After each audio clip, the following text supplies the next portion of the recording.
The cheap money era is dead. If you've been holding your breath, hoping the Federal Reserve is about to swoop in and rescue you from that crushing high-interest debt, you need to exhale. It's sticking around through at least 2027, and you hope for a quick economic rescue, it's completely gone.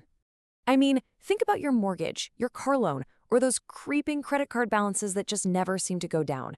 The door to relief just slammed shut. The Fed has drawn an absolute line in the sand. Their 2% inflation target, it's completely non-negotiable.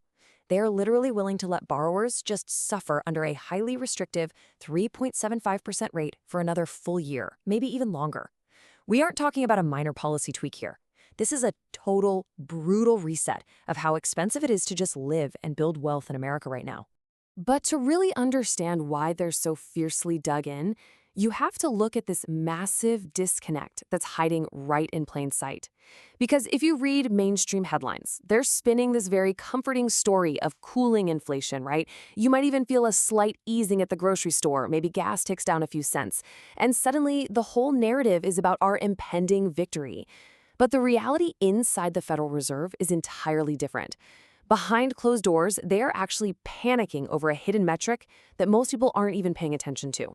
You see, the number we always get on the evening news is the core CPI, and right now it looks pretty cool. It's sitting at a really manageable 2.6%. But here's the thing. The Fed doesn't base its life-or-death economic decisions on the CPI. Their preferred gauge, the one they actually care about, is the core PCE, and that number is quietly surging toward 3.3%. We honestly haven't seen a divergence this massive between the two metrics since 1985.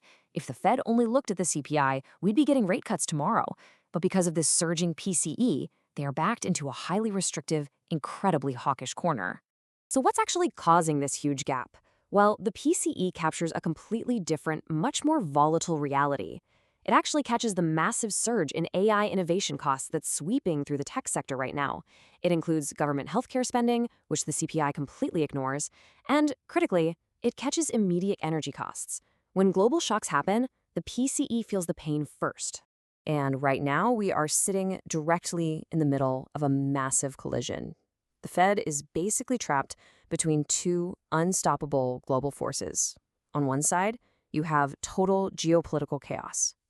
And on the other, an absolutely unprecedented wave of tech spending. Let's trace this back. This all stems from the military conflict involving Iran that escalated so rapidly in late February of 2026. That escalation effectively closed the Strait of Hormuz, which is literally one of the most critical energy arteries on the entire planet. The immediate result was a violent spike in global energy markets. Brent crude oil just rocketed from $73 to over $118 a barrel by May. And make no mistake, you are going to see a second, completely unavoidable wave of price increases hit your grocery bills and your airfares as those triple-digit oil prices inevitably rip through the broader supply chain. Major financial institutions are frantically modeling exactly how bad this could get. Goldman Sachs just laid out a worst-case scenario that should honestly make everyone pause. They calculate that if a prolonged blockade keeps the Strait of Hormuz closed and oil hits $145 a barrel, that adds a massive 1.2% to core inflation almost overnight. So the Fed is staring down the barrel of an international oil crisis that they have absolutely zero tools to fix. Yet somehow, they alone are tasked with keeping the numbers down. Now, while the entire globe is dealing with that massive energy shock, we have this completely bizarre domestic pressure cooker happening at the exact same time. Tech companies, specifically the hyperscalers building out AI infrastructure, they're spending money at a breakneck pace. They are completely ignoring the high cost of borrowing because the long-term payoff is just too massive to care about interest rates. But while tech is just thriving, the traditional economy, like housing and manufacturing, is suffocating under these exact same rates. We essentially have two completely different economies operating side by side, moving in total opposite directions. John Williams, the president of the New York Fed, recently adopted a stance that feels, quite honestly, like a declaration of war on inflation. The mentality inside the building right now? The Fed has stopped experimenting and they've started executing. They aren't waiting for the data to magically change anymore. They are waiting for the world to stop breaking. They are going to hold that rate at 3.75%, totally regardless of the collateral damage it does to everyday borrowers. So you really have to ask yourself, why? Why does the Federal Reserve genuinely believe they have the luxury to keep rates this high for this long without just destroying the economy entirely? Well, the answer lies in a deeply claustrophobic reality surrounding our current job market. We are completely stuck in this incredibly rigid, low hire, low fire stalemate. Corporate America still has serious PTSD from the brutal labor shortages of the post pandemic years. Because of that trauma, companies are frantically hoarding their current employees. They don't want to let anyone go, but because they're terrified of global uncertainty, they are completely refusing to expand. So if you currently have a job, you're relatively safe. But if you are trying to leave for better pay, or if you're a new grad trying to break in, the door is essentially padlocked. The economy is entirely frozen in place.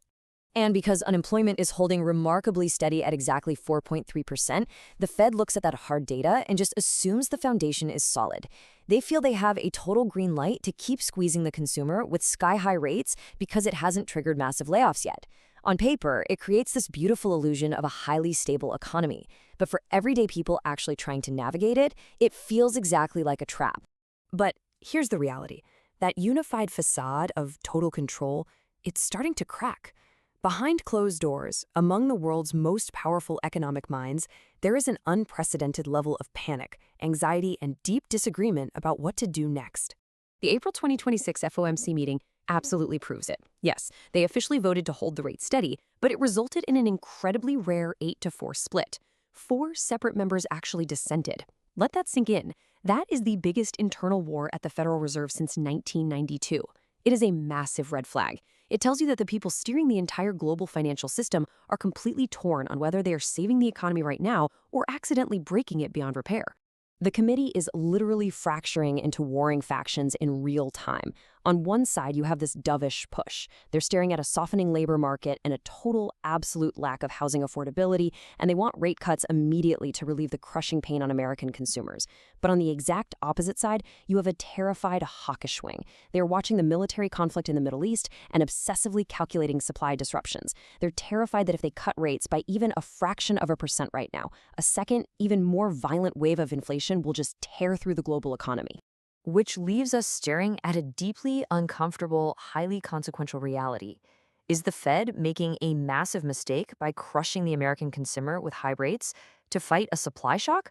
A shock driven by oil blockades and international wars that domestic interest rates simply cannot fix?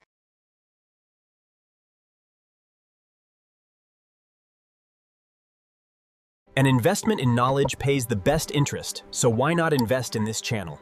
Click like and subscribe for more.